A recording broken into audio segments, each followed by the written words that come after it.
As then tell us why God has sent with him. Hallelujah. Reka tugura amaboko turamukanye mu izina rya Yesu Kristo.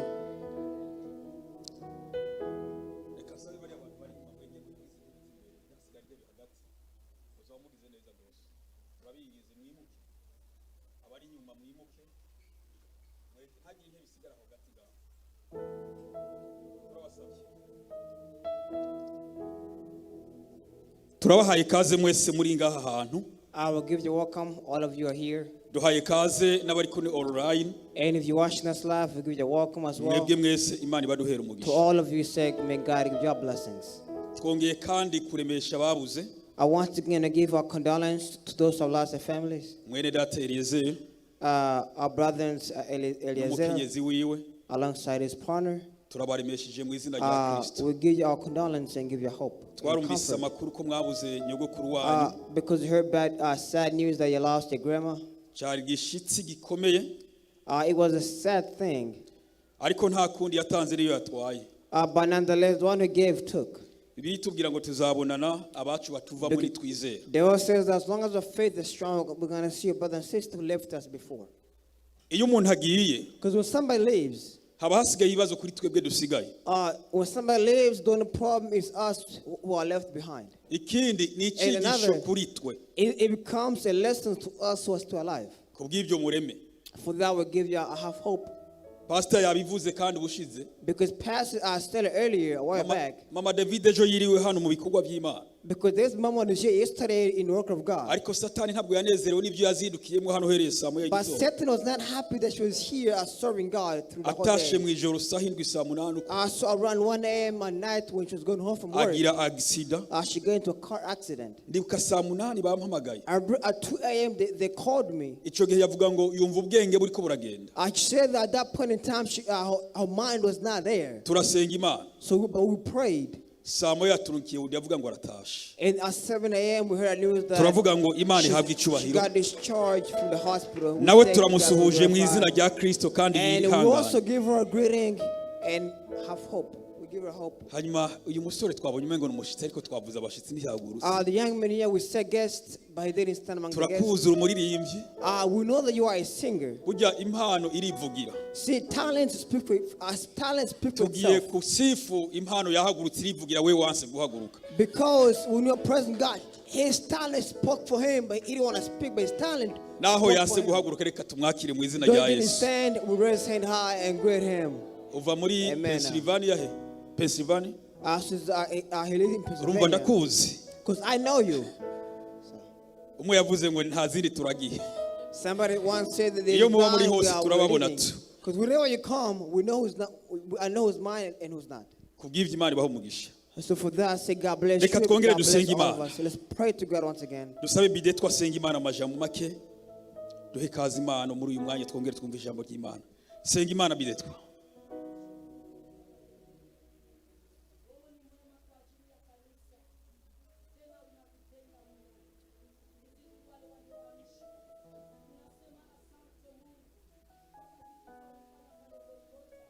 Basi ulisema ya kwamba njoni nyote mnaolemewa na mizigo mizito ili niweze kuwapumzisha. Ndio kwa sababu tuko hapa asubuhi ya leo tukisubiri makusudi yako, tukisubiri utanena nini kwa ajili ya maisha yetu. Mtumishi wako anakuwa wima ili aweze kulisha kondoo zako. Umtumie kama vile upendavyo, asiongeze wala kupunguza. Yesu, nasi tumekaa, utufungue masikio ya kiroho kama vile kimwili ili tuweze kusikiliza ujumbe kutoka kwako. Tunazoapiza ni kinyume na nguvu za giza. Kwa jina la Yesu Kristo, acha ushuka utawale mkutano, acha ushuka utawale kanisa. Tawala roho zote zinakuwa hapa ili waweze kusikiliza neno kutoka kwako. Ni katika utatu wa jina la Yesu mwamba uliopasuka. Amen. Duhe Imana amashyi mu izina rya Yesu. Amen. Applause to God.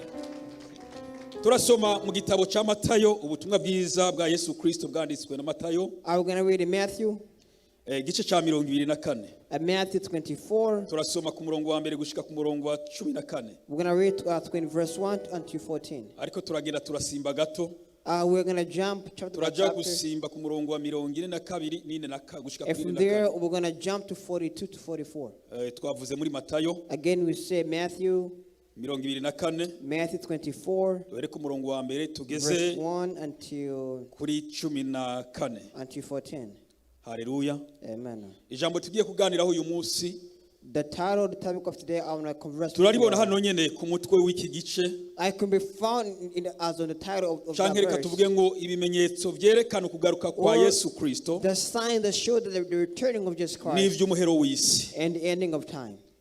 Damiye wodusomera Damn, it's great for us. ugenda usoma umurongo w'umunyarutsa w'icyongereza Amen. n'abagire ko ntidushobora gusiga umwanya wundi. Amen. dusome mu izina rya Yesu Kristo. Matayo 24 turahera cyambere kugeza 14.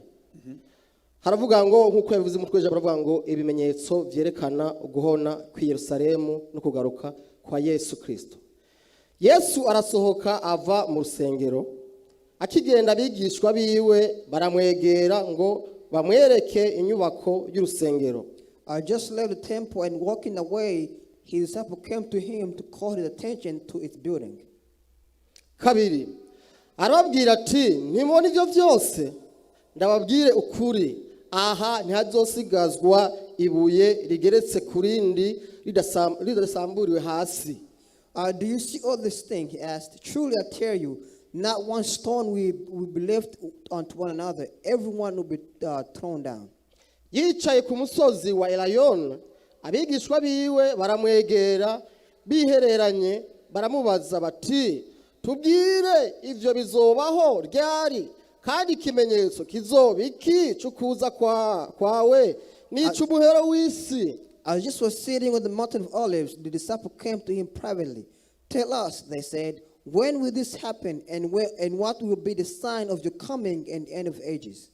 Yesu arabishura ati mwirinde. Just say, Yesu arabishura ati mwirinde ntihagire ubazimiza. I just answered, watch out that no one deceives you. Kuko benshi bazoza mu izina ryanje bati ni jewe Kristo, kandi bazozimiza benshi. For men will come in my name, claiming I am the Messiah, and will deceive many. Muzokumva intambara n'impuha z'intambara, mwirinde ntimugahagarike imitima, kuko bitazobura kubaho, ariko umuhero uzoba utaraza. You will hear of wars and rumor of war, but it is not for you to be alarmed. Such things must happen, but it is not the end to come. Kuko ihanga rizotera irindi hanga, n'ubwami buzotera ubundi bwami, amapfa no kunyiganyiga kw'isi bizobaho henshi. A nation will rise against each nation, and kingdom against kingdom. There will be famines and earthquakes in various places. Ariko ivyo vyose ni itanguriro ryo kuramukwa. All this are the beginning of the birth of pain. Niho bazobatanga ngo muzigirizwe, bazobica kandi muzokwankwa n'amahanga yose abahora izina ryanje. Then you'll be handed over to be persecuted and be put to death, and you'll be hated by all nations because of me.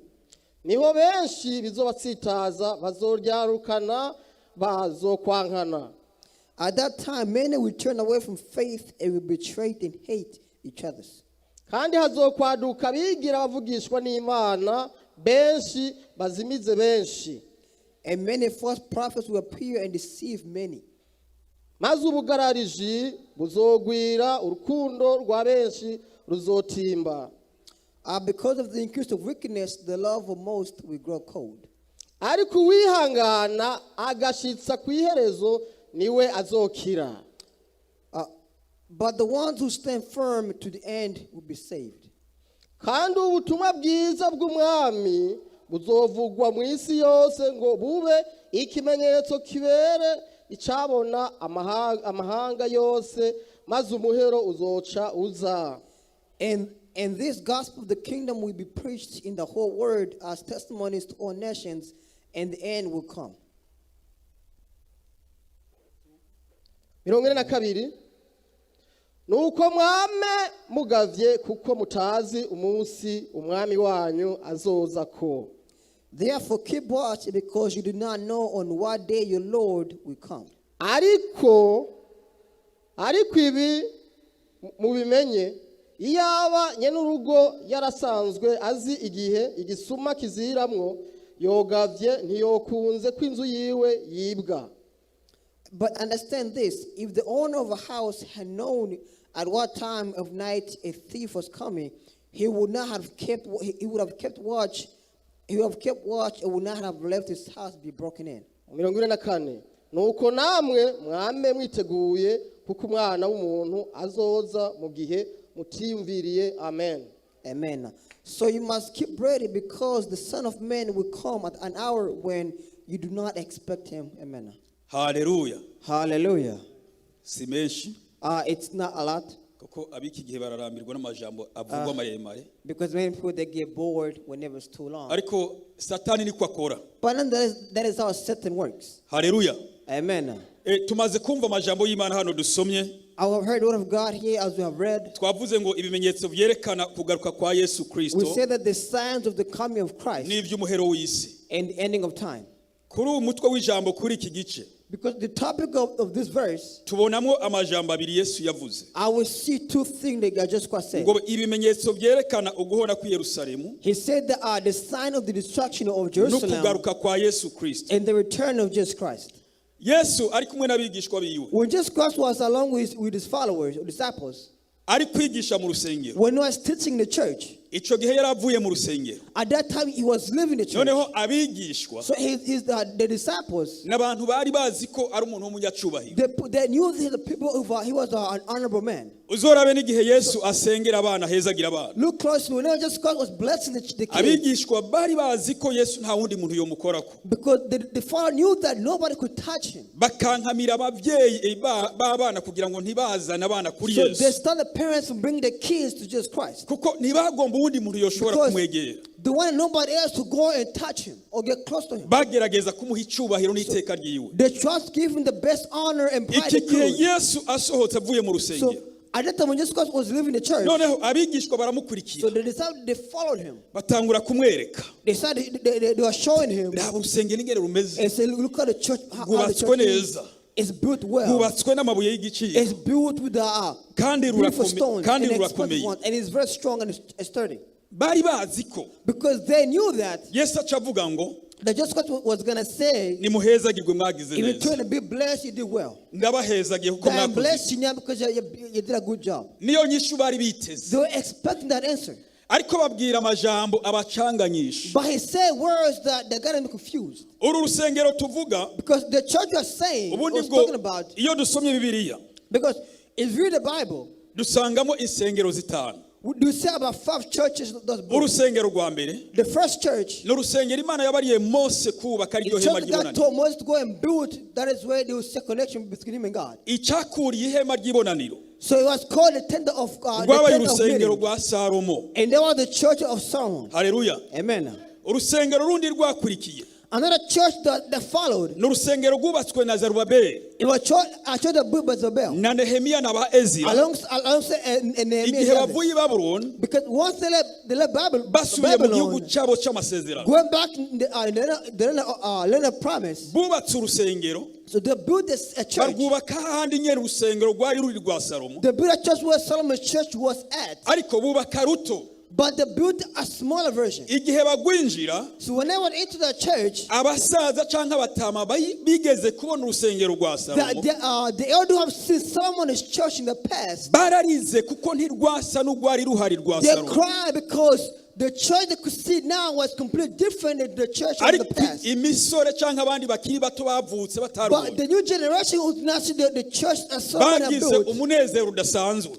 they were very happy for seeing the church. Urusengero rwakurikiye So rwa the church kane that followed after ni urusengero Herode amaze kuja ku butegetsi. is the church that was Herod came into power. Yaravuze ngo He said, kugira ngo nezereze abayuda, for me to make the Judah happy, kugira ngo kandi banyumvire, and for them to hear me out, nabonye ikintu bakunda ni iki n'urusengero. what they love the most is the church. kuba mu rusengero canke babona and to urusengero see a church or to live in the church, nzobigarurira ndabafate mpiri once I do this, I know I can hold them hostage. abubakira runo rusengero He built him a church for them. arwubaka He hahandi built it where he was. ni narwo Yesu And that's where Jesus yasanze Christ badandarizamwo came where they ni were narwo selling. Yesu yavugiyemo And that's ubutumwa where Jesus Christ preached the word of ni narwo God. Yesu And intumwa that's what Jesus zamweretse Christ, the disciples showed him ingene rwari rwubatse how it was built. urusengero rwa gatanu And the fifth church, Yesu niwe yagwubatse Jesus Christ built himself. ni mitima yacu And that is our hearts.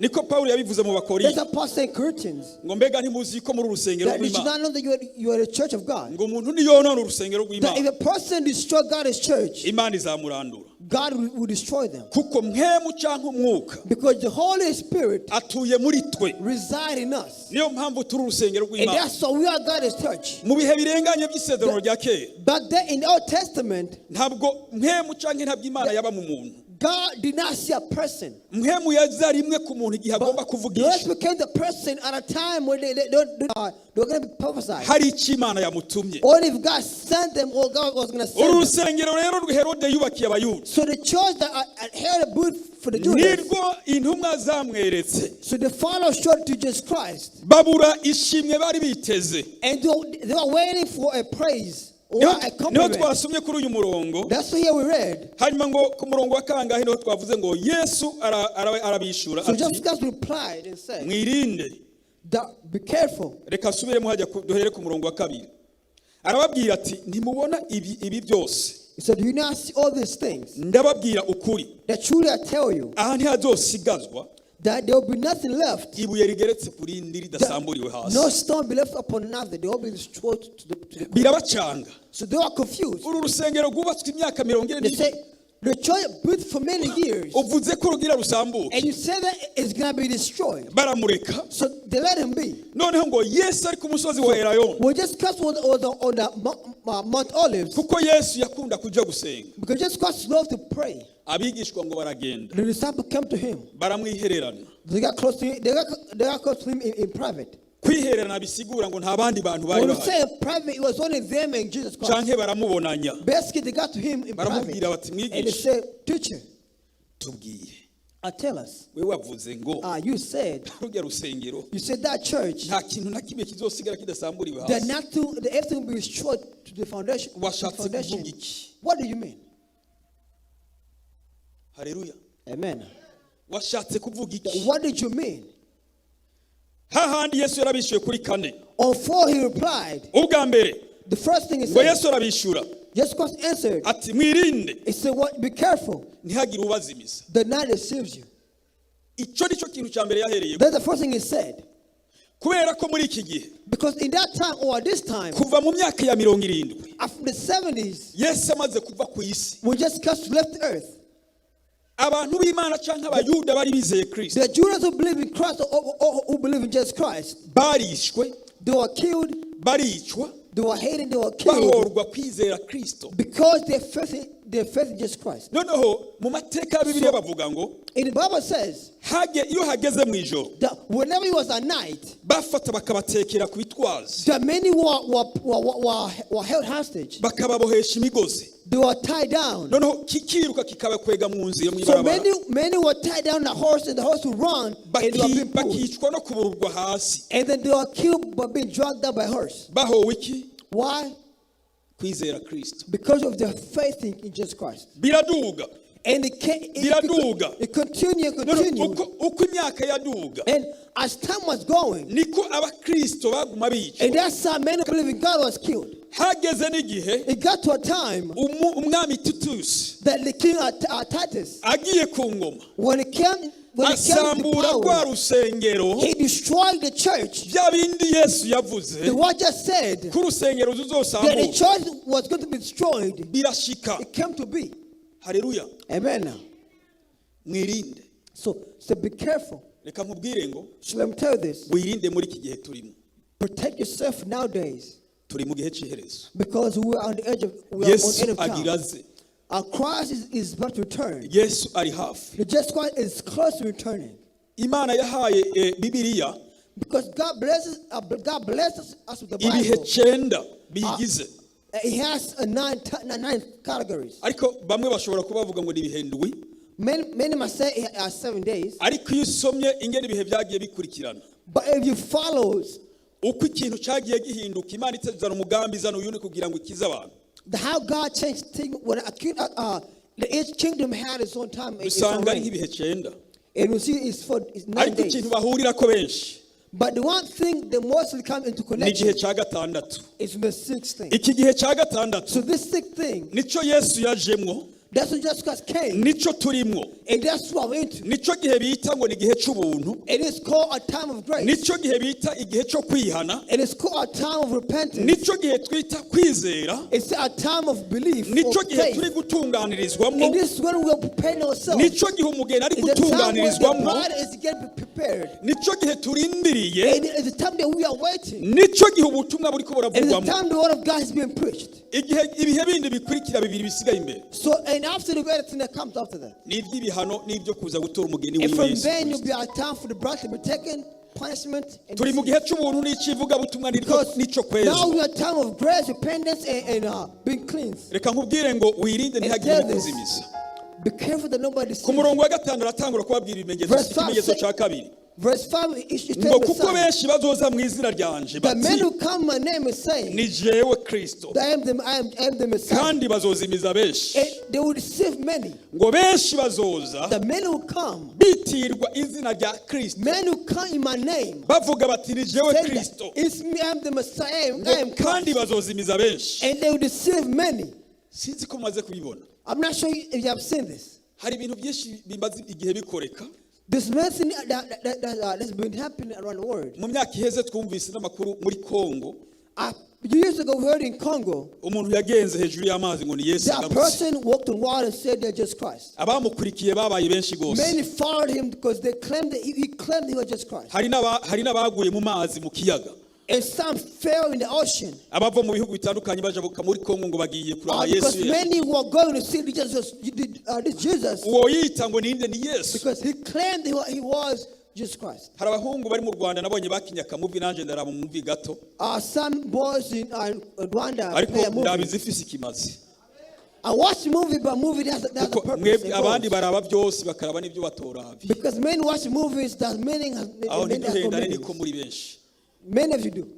Haleluya. Amen. Noneho bakinye umwe ari Yesu undi ari Yuda undi ari So this young man that played the movie, some were just Christ, some were none Judas. bakamuhata ibibazo cyane rwose. So the questions, so many questions. Kandi iyo video yarabwe n'abantu benshi. And this video was watched by many. Kuko abamukurikiye, Because those who followed him, kuko yita ngo ni Yesu, because he claimed he was just Christ, babaye benshi. there were so many who followed him. Abiyita Yesu bariho. Those who claimed that Jesus, they're there, they exist. Meruka no kubona umugabo ari guca kuri YouTube I've seen a man on YouTube one time. w'umukongomani kandi. I met him from Congo. Ariko sinzi ko ariyo Yesu azoshikira kandi. I'm not sure if we just or not.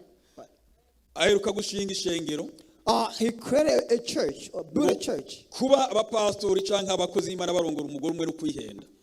That he said that being a pastor or marry one Ngo wife nyene is a asomye lie. Bibiliya yiwe. Because he said that reading his Bible Mwitangiro kuza Aburahamu. from Genesis where Abraham and others, Usanga bari bafite abagore bane. that they have 4 wives or more. Ubu rero umupasiteri akabwira ubukwe So this n'abigeme pastor bane said that he wed pastor with 4 wives. bisugi bataza abagabo That if you don't know your husband, ngo kuko ariko Bibiliya ivuga abandi twarihenze. because the Bible, because the Bible read, we are lying to ourselves. Abantu bari kumukurikira ni So benshi. those who follow him is a lot. Abagomba kurongora abagore benshi bari kumukurikira ni But those who have benshi. married many wives who can follow him. Ariko mwibuke muri Yesaya mengo ni Yesaya Remember in 4. Isaiah, Yesaya 4 mengo about Isaiah chapter 4, ngo abagore batanu bazirukira umugabo umwe.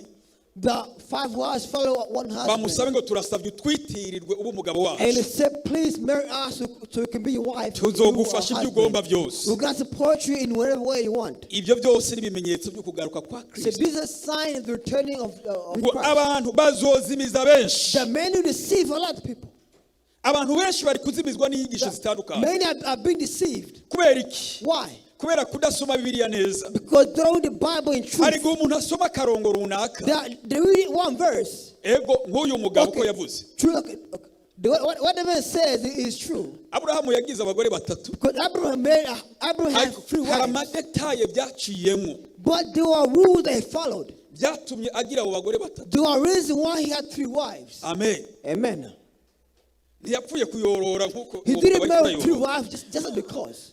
No, hari No, uburyo byaciyemo. there were reasons why he had to marry 3 wives. Usomye Itangura 2:5 Because if you read Genesis chapter uraja 25, gusangaho umugore wa gatatu you will see his 3rd wife, yarongoye kandi. who he marries and why he married her. Hari intambuko byagenda But bicamo. there was step by step that they must be followed. Nibuke n'uwa kabiri ko Sara yamubwiye ati pfu murongo yonshereke Even turabe twabona umwana. because the first wife said, at least marry this other wife so Sara you yabuze could see a umwana. child.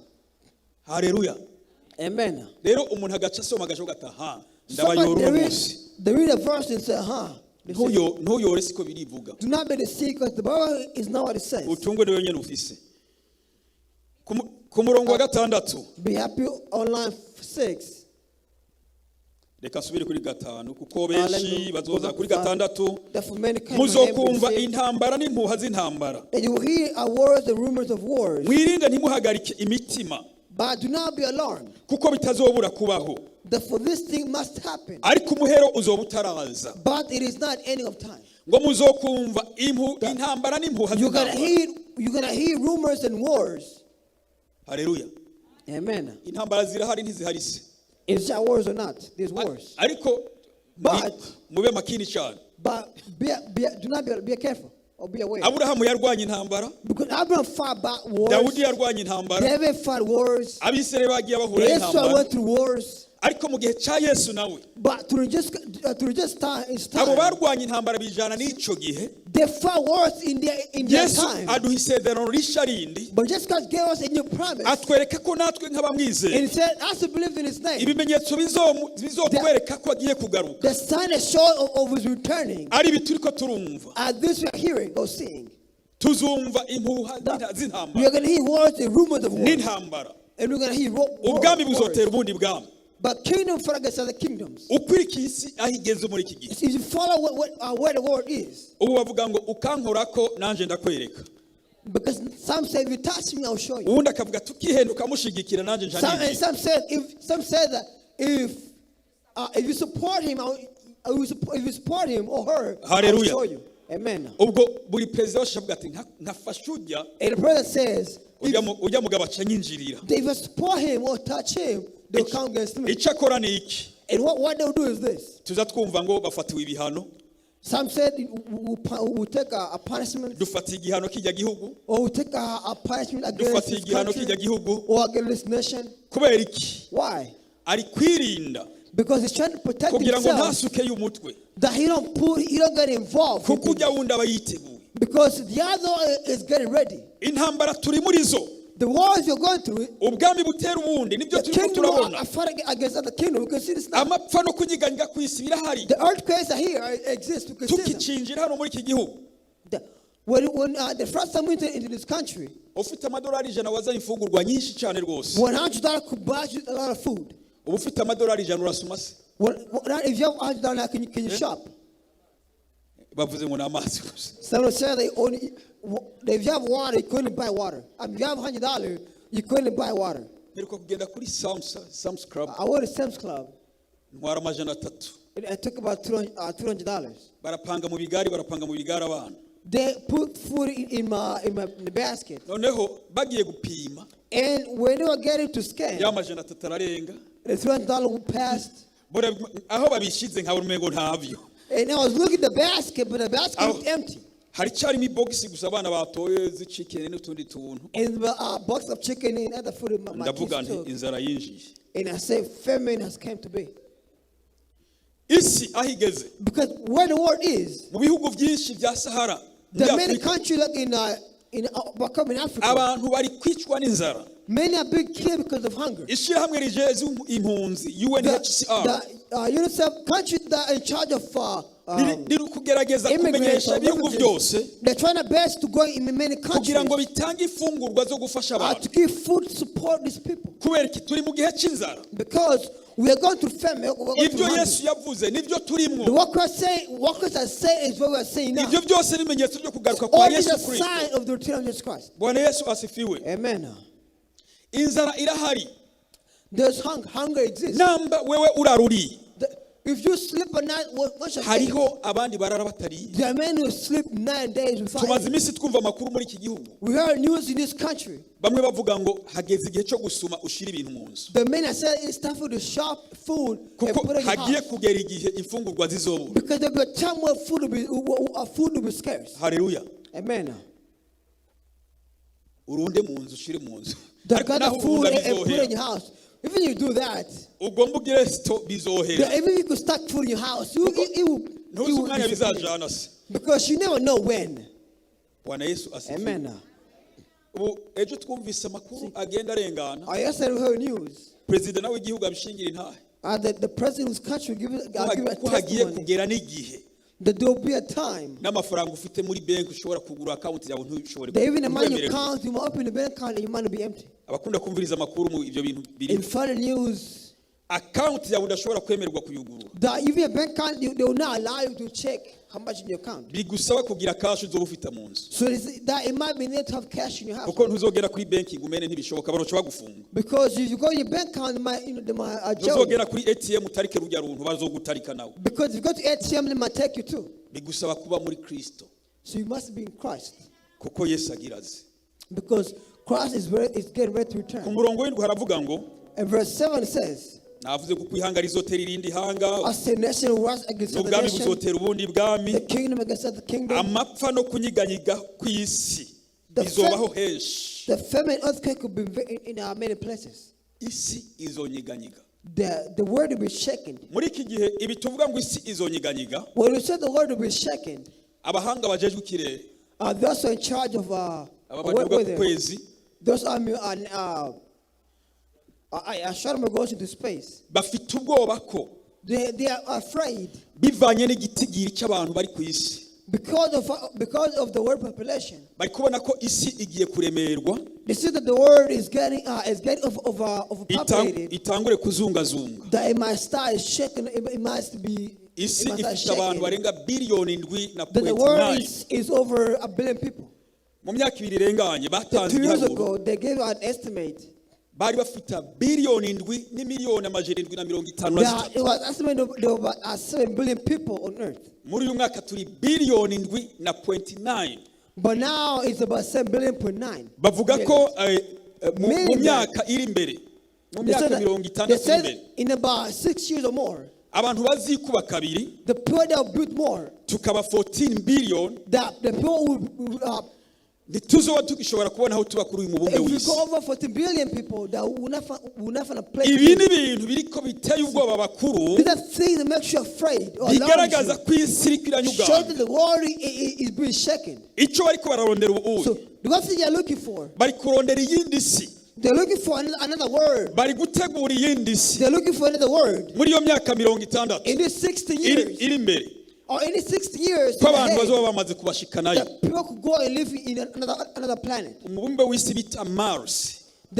What they call Mars. Mars. What they call Mars. Bariko baragerageza, They are trying their best. bamaze gutuma irobo, They said some robots irobo ihagenda amezi or 6 AI that it took about 6 months to get there. kugira ngo ishike muri icyo kirere n'amezi 6. That to get to Canke muri iyo that si. planet, it took about 6 months to get there. Bakoze uburyo bushoboka, So they are trying their best baraba ibyo iriko irakora bari hano ku isi. to see the thing that it's doing on earth. Batanze uburenganzira bw'abantu bifuza kuzaza kuhatura. They said that if you want to, they have given permission if you want to go and live Hiyandikishije abantu there. barenga 2,000. About 2,000 people have already registered. Bagiye barabagabanya bamanje gupima ubuzima bwabo ingene buri. But first they're trying to see how they're living on earth. Ubwa mbere harakanye, First of all, it says it's cold. kabiri nta mazi ariyo, Second of all, there's no water. ariko bakabona ko hari ahantu hoba higeze kuba uruzi. But it said that it's possible to find a place where they might be able to find water. Bakavuga ngo abantu ba mbere bifuza It said the first people to go there, kuzoba bamaze gushikayo 2050 canke na 60. that in 2050, maybe they might find people to go and start living on Mars. Bari bifuje 2026 ko abantu ba mbere They bazoba were bamaze saying gushikayo, maybe in 2026, people to ariko go there. ntibyashobotse kubera But bifata it's amahera not menshi, possible because it's very costly. kuko It's twinjiye mu gihe cya expensive. corona. Because in COVID as well, so things are Hallelujah. very expensive. Amen. Ibyo byose So All this thing happened. n'ibimenyetso biranga ukugaruka kwa Yesu These are Kristo. signs showing the return of Jesus Christ. icyo Imana yakoze What God has done. yahaye what God ubwenge did. abo bahinga cyangwa God ubumenya blessed them with abantu knowledge and wisdom kugira ngo bamenye to know and understand, bashyire ku mugaragaro to show in public, bashyitse ibyanditswe to give what been spoken. abizera tubone ko ibyo bintu by'ukuri And those bihari. people have faith to see that what's been said is coming to be. ariko icyo nkubwira ni iki But one thing I can tell you is this: ngo mwame mwiteguye. to be ready at any time. Amen. Amen. Now, abo turi kumwe tugorora amaboko. your followers head high. Amen. Ku murongo 8 havuga gute In verse 8 says, ngo ariko ibyo byose ni itanguriro ryo kuramukwa. "The all this is the beginning of pain." Ibyo bimenyetso byose tubona biri ko biraba All the sum we are seeing ni itanguriro ryo kuramukwa. is the beginning of pain. Ku murongo w'icumi Line 10. niho benshi bizobatsitaza bazoryarukana bazokwankana. Line 10 says that at this time men will turn against each other, they will hate each other and persecute one another. Abantu bazagira gute? The men will do what? Icyo ni kiri kimenyetso kizagira gute kiranga ko It's Yesu not a yawe. sign that shows the return of Jesus Uribaza Christ. ko urukundo abantu bari bafite igihe ko ari Do you bafise. think the love behind the past is the same now?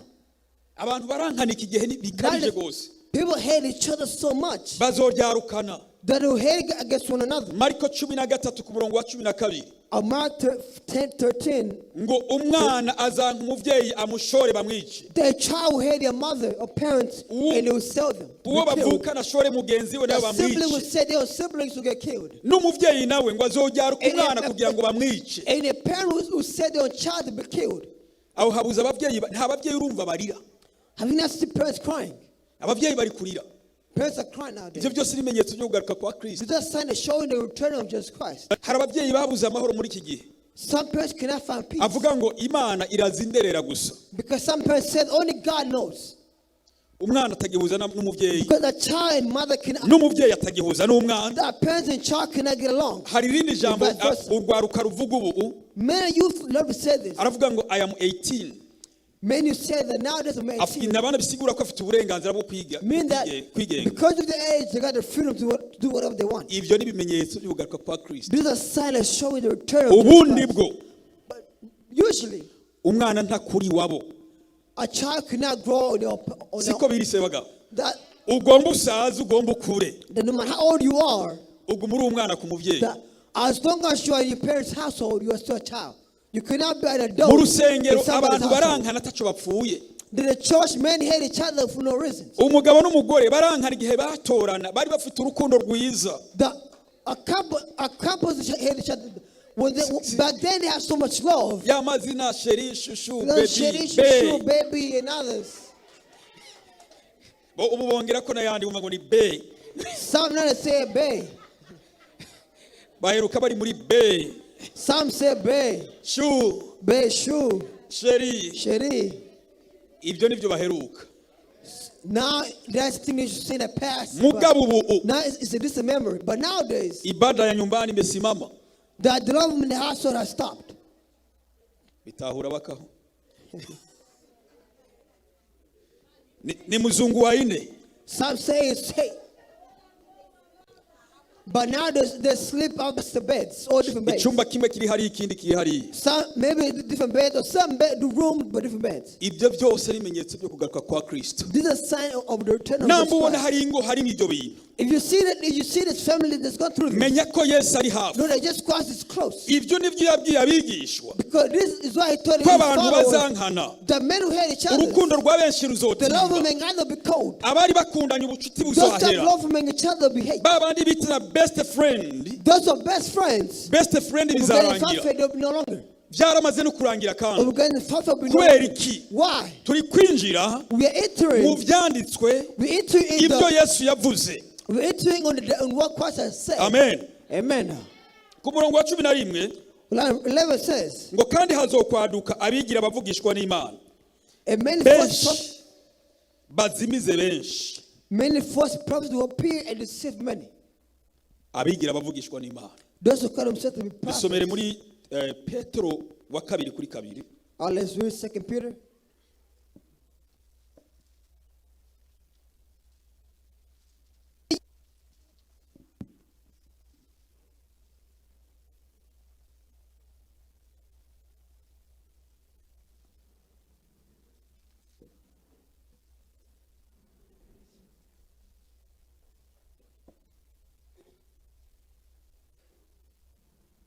wahabonye Yeah. Petero wa kabiri kuri kabiri uvere ku murongo wa mbere ugeze kuri gatatu.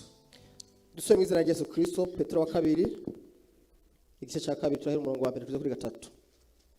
Ibyo abiyita abavugishwa n'Imana, ariko harabigira abavugishwa n'Imana kandi mu bwoko bw'Abisirayeli, nk'uko no muri mwebwe hazoba abigisha b'ibinyoma bazozana inyigisho mu misho zirema ibice zitera guhona, bazokwihakana na shebuja yabaguze, bihamagarire uguhona gutebutse. But there will also false prophets among the people, just there will be false teaching among you. They will secretly introduce destructive heresies, even denying the servant of the Lord who brought them, bringing swift destruction on themselves. Kandi ingeso zabo z'isoni nke benshi bazozikurikira, kubw'ivyo inzira y'ukuri bazoyitukisha. Gatatu, kandi kwifuza inyungu kwabo kuzobatera kunguka kuri mwebwe, bababwiye amagambo y'amaremano. Amen. Geza ngaho ni kuri gatatu gusa. Haleluya. Amen. Kuri uyu murongo wa kabiri niho habivuga neza. Here on line 2 says Ngo exactly. kandi ingeso zabo z'isoni nke They are following of their belief conduct. benshi bazogira gute? The men of the what? Bazozikurikira. They will follow them. Ni bya bindi bigisha bikaguhimbara. It's why whenever they teach things, you Icyaha ntibakivuga ko ari icyaha. they say they don't talk about Bavuga ko sins. twakijijwe n'ubuntu twamaze guharira. Some say they were saved by Kandi ngo grace. ivyo bazobivuga And they will say all this. baronde bakoresheje They amajambo will say using words yo kugukwega to pull you, bakurondera kwiki looking for it to do what? inyungu. They're looking for gain. They're looking gain from you. Haleluya. Amen. Bakoresha amajambo. They're using words. Uyu munsi urabona uvangaho uronse Today umugabo you see blessings. zana umuriyoni. They bring them in dollar. Uyu munsi uvangaho urwo rwawe uza gusanga imodoka urayibona. Today you go home, you see a car. Ntituzifise none tutabibwiwe se. Do you not have car? We're not told. Bibiri tubwira ngo But the Bible says Imana ihezagira imirimo y'amaboko yacu. that God blessed us by what we did with our hands. Ugenda ufukame amava koboke They go kneel down until your knees are Atachukura. bleeding. You do nothing. ngo uzobona Mercedes ihagaze ngaho ngo niwa. Think that you see a Mercedes outside. Ndaguhakaniye. I'm being honest with you. Bisaba guhaguruka That you gakora. must stand and work. Paulo niko yavuze ngo udakora God ntakarye. said if you don't work, do not eat. Wewe ucuja hajya amava koboke. Sengera you ubugingo go- bwawe witegura kugaruka kwa Yesu. You go and pray, but you need to pray for the return of Jesus Christ.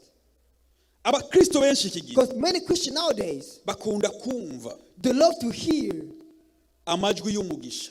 love to hear voices of blessing. Ubuhanuzi bw'umugisha. That testimony about blessing. Nibyo umugisha turawukeneye. Truth is, we need blessing. Ariko It's ubuhanuzi true. bwiza But good advice. buguhanura guhindukirira You are Kristo. advised to turn to Christ. Buguhanuye guhindukirira And Kristo. when you are advised to turn to Christ, Noneho bukakwereka and inzira then He shows you the right path, y'ibyo ugomba gukora. the path of what you must do, Hanyuma bukaguha amasezerano. and He gives you Ayo promise. masezerano And uyashikako His promise you get to ari them uko wamanje kwemera because you've accepted ukayoborwa n'ubwo to buhanuzi be ijambo led by ryavuze. the promise of what you heard. Amen. Amen. Dusubire iyo twari turi. Let's go back in Matthew. Ku murongo wa 12 haravuga ngo maze kuko ubugarariji buzorwira urukundo rwa benshi ruzotimba. Haleluya. Amen. It said because the wickedness of many will grow, the love of many will grow cold. Ubugarariji buzogira gute? Buzorwira. The wickedness will Kutumvira increase. kugwire. The disobedience will increase. Umuntu mubwiye ati ewe umubwiye igice cyo muri Bibiliya nawe guha ikindi. Is this somebody in a verse in the Bible? Nigeze guhura n'umuntu igihe kimwe. I met somebody one time. Arambara ati pastor nkeneye tuganire. He said, Pastor, Mfite let's ibibazo talk. by'ukuri. I have a problem in being honest. Ndavuga nti ndaguhaye And I ikaze. say, welcome, let's talk. Noneho avuga ibibazo byiwe. So they told me their issues. Ngo mvuge umurongo ujana n'ibibazo afise. So when see a verse based on what they were telling Nawe me, agaca nk'uwundi. and they'll give me another verse. Ngo mvuge ikindi kibazo cya kabiri n'umurongo So bijana. when they said a verse based on what they're telling me, Nawe akampereza uwundi. and you tell me another verse. Ndavuga nta uhanura n'uhanurwa And n'uhanura. it's okay. And it's myself. It's like who is advising who? imirongo yose inzi Because all the verses that I knew, novuga ntiriwe ndasoma Bibiliya that I can say in the Bible, nsanga ahubwo tuhava tuyinganya. I found out that if I say, we'll be on the uyu same level. muntu agoma Question yifuza is, iki? what does he want from me? Ariko ndakubwiye But let me tell you this. ibyo babyiti ibanga ry'umugararizo. This is called a secret disobedience. Iyo uje ku mukozi w'Imana hari icyo wifuza, Because you come to the God, you need tega something. amatwi akubwire hanyuma Open uhumurizwe ears umutima and wawe. hear what they're going to say and be filled. Nturondere ngo nawe umwigishe. But do not seek to teach them. Niyo mpamvu ngo ubugarariji And that's why I buzogwira. said disobedience will Iri increase. jambo iyo tuvuga ngo When we ubugarariji, said disobedience, iyo dusomye mu Itanguriro if you read 19 Genesis verse tubona muri Genesis Sodomu na 19, Gomora it said, I will see ingene bagararije Sodom Imana, and Gomorrah, how they bakora disobeyed God ibyaha birengeje, and commit so many sins. barasambana, They commit adulteries hagera igihe bafata umwanzuro and they took a decision wo kubona ko umugabo gusambanya umukenyezi ntacyo bimaze. that men are sleeping with a woman was Umugore not, agasambana n'umugore mugenzi we, that a woman sleeping with a woman, umugabo agasambana n'umugabo the man mugenzi sleep we, with another man, bibabaza Imana. and that make God Namba angry. twumva aya majambo ngo ubugeyi When you're gay and lesbians, byamyeho kuva kera. even long ago in his day, he existed. Mu gihugu cy'Ubufaransa In France, hari ishyirahamwe ry'abantu bagenda gusa. in French, there's a festival or company Igihugu festival cy'Ubufaransa cyabahaye people uburenganzira, that they give people the freedom byemewe n'amategeko, that by law, ni ukuvuga ko bafite ibigo basically they have places. bitwaza ngo They say themselves that iterambere ryabavanye ku byo Imana yari yabahaye. they see progress of what God has given them, Babazanira ngo kwambara impuzu. and the bride to have clothes. Ubu rero iyo hageze igihe cy'iminsi mikuru yabo, So on their festival, amabarabara yose yarugarwa, the road are closed down, abantu ibihumbi n'ibihumbi and thousands bose bakaba bari gusa. they walk in public naked. Nta n'akantu kitwa impuzu. When I say they walk naked Bose like nothing. usanga umengo ni inswa zitagira amababa, It seems like they like swarm without wings. kandi igihugu kirabishigikira. And even the countries have given permission to do so, but no, they can do it. Ni kuri YouTube biriko. Even YouTube, if you search it, but don't search it, but it's there. Usanga bari gusa bari mu ibarabara, See, they're in the road naked. igisagara cyose The bakakizunguruka. whole city, they're walking around the whole city naked. Iyo uvuze ngo twaranyanyasizwe itegeko ryacu twarajyacwe, Imana yaduhaye ngo twavuye mu nda ya mama tacu twambaye, twisubiremo tacu twambaye. If you say that by law, we were born naked, so go back naked. Ukavuga ati ngomba gusubira kuri iryo tegeko And you ryacu. say, I want to go back to that law. Ngo na Adamu ntiyari yambaye. They were saying Adam and Eve were naked. Ugenda muri ico gihugu ukandikwa, You go in that country, they'll write your name. ariko hajya ushikiye But once you get there, utwo wambaye twose niho dusiga ati wasi ndagusezeye. whatever you had on, you got to undress. Ibyo byose bimenyetso byo kugaruka kwa All Yesu these are Kristo. signs showing the return of Jesus Christ. Ubwo n'ubugarariji. This is disobedience against God. Ubundi bugarariji novuga iki gihe. In that disobedience, I could say, Abakristo benshi many Christians, bageze mu mwanya. they are in a time. Reka ntate gatoyi. Okay, let me go back a Kare little bit. umukristo yagize ikibazo, Back then, when a Christian is going through something, nk'umugore n'umugabo, or a husband and a wife, bagenda ku bakozi they b'Imana come to the pastors bakabahanura. and they'll seek advice. Wakati tunapofanya ibada nyumbani, But whenever we have service at home, ibada nyumbani haiendi vizuri. the home things are not going well. Namba umugabo n'umugore bashwanye, If husband and wife who are arguing, baje mu bakozi b'Imana they'll bakasigurira come and abakozi say, b'Imana, they'll come and explain what they're going through, bakabasengera. and to get prayers. Ariko ubu But nowadays, umwe usanga ari ngaha, one will be there, uwundi asanga ari hariya, and the other will be here. ari kuri telefone, They're on the phone, ari kuri YouTube, they're on YouTube. anaangalia jinsi ibada inavyofanywa ndani ya nyumba. They're watching how things are being held in the home. Hari igihe azana za nyigisho yavanye hariya n'ujya akazana, Some bring teaching from there, and other bring teaching from hari n'igihe other mbere atari places. ico bivamo, And sometimes they'll find nothing, n'urugo rugaca rusambuka. and the house will be destroyed. Umusore n'inkumi hageze n'igihe cyo kubaka, And the young men, whenever they get to get married, abenshi basigaye barongorwa barabihejera abagore n'abagabo. are men who are getting married, they're not married. Kubera iki? Why? Ni ibimenyetso byo kugaruka kwa Kristo. These are signs showing the return of God, of Christ. Haleluya. Amen. Yesu aturumiye sana. May Christ forgive us. Dusome muri Timoteyo, dusomera hajya muri Timoteyo. I listen to Timothy. Timoteyo, reka dusome Timoteyo wa 2:3. Nyarutsa. Timoteyo 2:3 hera ku murongo wa mbere. dusome mu izina rya Yesu Kristo. Umurongo wa mbere avuga ngo ariko umenye yuko mu minsi y'iherezo hazoba ibihe bigoye kuko abantu bazoba bikunda gusa, bakunda amahera, birarira, bibona, batukana, batumvira abavyeyi, intashima, abanegura ivy'Imana. 3, badakunda n'ababo, banka kuzura, barementanya, batigarura inkazi, badakunda ivyiza. 4, abaguranyi, ibirandamuke, abikakisha, bakunda ibibahimbara, bakabirutisha Imana. 5, bafise ishusho yo kubaha Imana ariko bahakana ubushobozi bwayo. Amen. Geza ngaho. Haleluya. Amen. Aho niho isigeze. Here is where the word is at. Abantu kwikunda, The people love abantu themselves. kwibona, They love abantu kwishira themselves. hejuru. They want to put themselves Nta above muntu others. agihanurwa n'uwundi. Nobody could be advised. Kubera iki? Why? Yesu ari hafi. The just cause is getting close. Ibimenyetso biriko biragaragara. The sign is shows. Ibyo Yesu yavuze. The word just Christ said. Ariko hari ijambo rimwe rivuga hano. But here it says, Ngo ariko hahirwa uwihangana the blessed those who are patient agashitsa ku iherezo. unto the end of time. Uwo ni wazokira. They shall be Ikindi saved. kimenyetso And cyane. another sign Ngo ubutumwa buzovugwa hose. that the word of God will preach everywhere. Ubutumwa buzovugwa hose. The word will be preached everywhere. Buzovugwa ku isi They yose. will preach around the whole world. Bibiri ivuga ngo But the Bible says, impamvu ubutumwa bukwiye kuvugwa who's the one the word of God must be ni preached? ukugira ngo ntihagire umuntu Because azavuge ngo nobody could say, sinumvise I did not hear. igihe cy'ubutumwa kimaze kurangira. When the word of God is ended, Tubona ko ngo Yesu nawe just because will come, arocaza he will come, ngo aze gutora umugeni wiwe. taking his bride. Abitesalonike ba mbere 4:16 It's very first.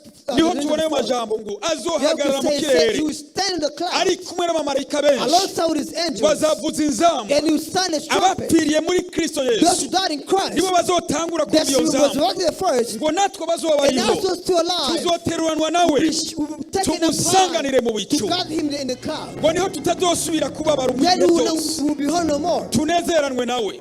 and we will be overjoyed Reka with nakubwire him. gato But unyihangane I'm mu uyu telling mwanya. you, but Muri iki gihe Yesu see nowadays at that time Christ igihe azuba aje gutora when umugeni Christ come to take his bride, isi izoba iri mu bibazo. the word of God will Yesu azuba ajanywe n'ibintu bitatu. just going to become Icya mbere become two kuza things. gukiza itorero First, cyangwa umugeni wiwe. coming to save his church and his bride. Icya kabiri kuza Secondly, coming gushitsa amasezerano ya Yerusalemu cyangwa to fulfill the y'Abayisirayeli. promise of the Israel, Icya gatatu And guhonya last but not cyangwa last, guhana intumva. to punish those who Bwana Yesu asifiwe punish sana. those who are disobedient. Abakristo bazomanza bace mu mibabaro ikomeye The gose. Christian must go through pain. Abakristo bazomanza The guhamwa. Christian must be punished. Noneho Yesu azobona imibabaro barimo. And he will see what they're going through. Kubera ko hazuba harimo abihanganye. Because there are some who are patient. Yesu aze gutora umugeni wiwe. When it's come to take his bride, Yesu amaze kuvana umugeni we mu isi. when Christ took his bride, Antikristo azohabwa Antichrist uburenganzira will receive permission bwo kuza kwegeranya to abantu come bose and take all the people ababwire ngo nimuhumure and say they have hope. mbazaniye amahoro. I'm coming to give you Ndi peace. Imana. I am God. Noneho ngo ayo mahoro But that peace azomara akanya gato will be for a short time, imyaka 3 n'igice. for 3 years and a half. Icyo gihe Antikristo But Antichrist azoba yagiraniye amasezerano will bring promises in n'ibihugu us, byose but for all the na countries, Isirayeli yose. for Israel, Imyaka 3 n'igice yangiye. for 3 years and a half was ended. Antikristo azobahinduka. Antichrist will go against them. avuga ati amahoro narayabahaye. I gave you peace. Ikigomberwa ni iki? But what is needed now? Nkeneye ko buri muntu wese azi ko namuhaye amahoro. I gave you freedom and peace. Ngomba gutanga ID cyangwa inamba. But I must give you an ideal number. Niho tubona bavuga ngo That's what see inamba many amajana say atandatu na number, mirongo itandatu na gatandatu. 666. Haleluya. Amen. Muri iyo myaka 3 ya mbere And in the first 3 years, babandi baduganywe na Kristo those who are taken by ngo Christ, bazoba bari mu kirere they will be in the up high. ntibazogira ko mu ijuru nyaryo. They will Oya. not go to heaven yet. Noneho buri muntu wese But each person, ibikorwa by'iyo bizoba ariko birapimwa what they're done will be scaled. bica mu muriro Will be going through, will be kugira going ngo through fire barabe ko so to birama. see If collapse, n'umuntu azocishwamwo a person who got to kugira ngo find hakikishe ko yakoze to neza. see if it's truly Iyo the myaka work. itatu yose For that 2 n'igice years and a half, izohera imirimo iri kwirapimwa, your work will be measured, be scaled. ukore umenya ko ibikorwa ukora byose bizopimwa. Not the work you're doing will be balanced. Noneho And then, iyindi myaka itatu n'igice ya kabiri, on the other 3 and a half, wa mugeni wa Kristo the bride of Christ, bazoba bicaye muri sare, they'll be sitting in the reception. Yesu yicaye ngaho ari umukwe, When Christ sitting as the bride, natwe abizeye turi and abageni, not sitting as the bride, twateguriye ibyo kurya byiza preparing the good food, ku mameza a tuyazungurutse, good table. turiko turahanagurwa When amosozi, you are being turya tunezerewe eating and for joy kuko and twaruhutse entertaining, imibabaro yo mu isi. because you overcome the pain of the world. Antikristo nawe ku isi The muri myaka itatu Antichrist is in iyi the word. azoba ariko arakora yemeza abantu kumwemera bashirako inama. He's put his sign those who believe in him. Ibyashorewe Yohana 11 Revelation John chapter haravuga 11, neza ngo it says, muri iyo myaka itatu in that 3 years, hariho abavugishwa babiri bazoza, they'll come to prophets. bavuga Enoke na Eliya, They took him Enoch and ariko Elisha. handi bakavuga ngo yoba ari Mose. But some say maybe Ariko it abantu was tuzi bapfuye But those who know what baduje mu died, ijuru badapfuye the who went to him without dying. Eliya na Enoke. Is Eli and Icyo Enoch. gihe bazoza nabo They'll guhanura, come to advise, kuko hazuba hari n'abantu because there'll be people bariko baravuga ubutumwa who are bemeza preaching the ngo word of God. bazomenya ko basiga, hari abantu bazosigara bari barizeye ariko bakoze nabi. Some will stay to believe in God, but there's nothing wrong. Inzambi ivuze ntibazoyumva ko bakoze Because nabi. the trumpet will be sounded, but None they'll not icyo hear gihe it. bazomenya ko Yesu That yatwaye time, umugeni. they'll know that Christ took his bride. Ingabo za Antikristo ziza uratora nutora ati singeza.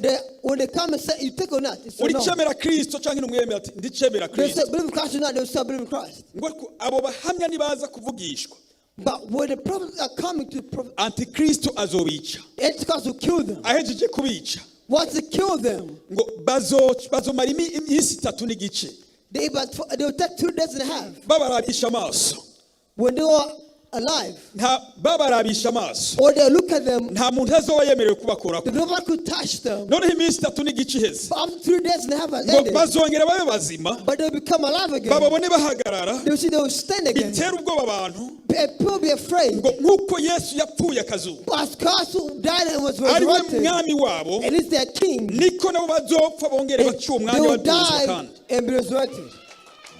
Haleluya. Amen. Baroca baduzwa They will be taken up high bashikiraho umugeni wa Kristo. and see where the Iyo myaka bridegroom itatu is at. n'igice irangiye, After the 3 years has ended, Yesu Jesus Christ, n'ishengero byizeye alongside the church of believers, azogaruka ku isi they'll come back on earth gutwara imyaka igihumbi. to take to rule for 1,000 Iyi myaka years. ndwi irangiye, After this 1,000 years aha ended, hagati harimo iminsi 75, in this year it's about 70 days. iminsi 30 yo kubaka Yerusalemu 30 days to igahinduka put nshya, Jerusalem new, kugira ngo bategure so aho that kugenda they garukira can kandi. prepare the bride they will leave. Iminsi 45 And after 45 days, niyo Yesu azosobanura intama mu mpene. the Christ will take a sheep, a lamb from the sheep.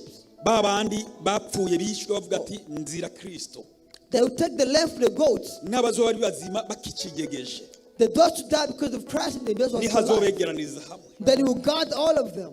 kugira ngo arobanure intama n'impene. So he could choose. They could Intama ni babandi a sheep bagumye bavuga from ati the goat. ntitwemera guheba Yesu. The sheep said, they were killed, but without forsaking Christ. Impene ni babandi bavuga ati wadutebeje shirako. But God said that you take it too long, I put it on. N'ubu dufite impene nyinshi, Now that we have so many goats, ariko sinkubujije kujya impene, I'm not ariko dufite impene nyinshi mu we nsengero have so many goats in the church. zimeze nk'ingurube. Goats that are like pigs. Icyo abonye arajya, icyo abonye Whatever they arajya. see, they eat. Whatever they see, they go through. Hagarika. To stop for now. Yes, I'll stop agira now. ati. The cross is returning. Yesu araje. The cross is returning. Yesu araje. The cross is returning. Aje gutwara umugeni. Return to take his bride. Yihanye. The bride has repented. Yateguye ubugingo bwiwe. Bride has ready alive. Yamwizeye. Bride that believed in his Ibyo faith. akora byose abikora mu kuri. A bride that does everything in No truth and mu honesty and in the spirit. Antikristo azongera yosha abantu Because muri iyo minsi. Antichrist will try to deceive many Akora intambara bita ngo Harimagedoni. who cry watch this. Ngo ariko Yesu Okay, yeah. azobafata mpiri. He will abaterere mu rwobo rwaka umuriro. touch, he will cast them Satani out nowhere. n'umuvugishwa w'ibinyoma na antikristo. The Satan and Antichrist are speaking of Nico false gihe prophets. bazafungwa, At that time they will be in prison. baterwa ikuzimu. They'll be in prison in hell. Hanyuma abizeye Kristo He doesn't believe in Christ. tuganzanye nawe ku isi imyaka We igihumbi. shall rule on earth for 1,000 years. Niho hari iri jambo rivuga ngo tuzoba abami n'abaherezi. That will become kings and Mbega uriteguye? are you ready? Abiteguye muhaguruke dusenge. If you're ready, stand and pray. Mwese mwumvise amajambo mukayizera Yesu abaho umugisha.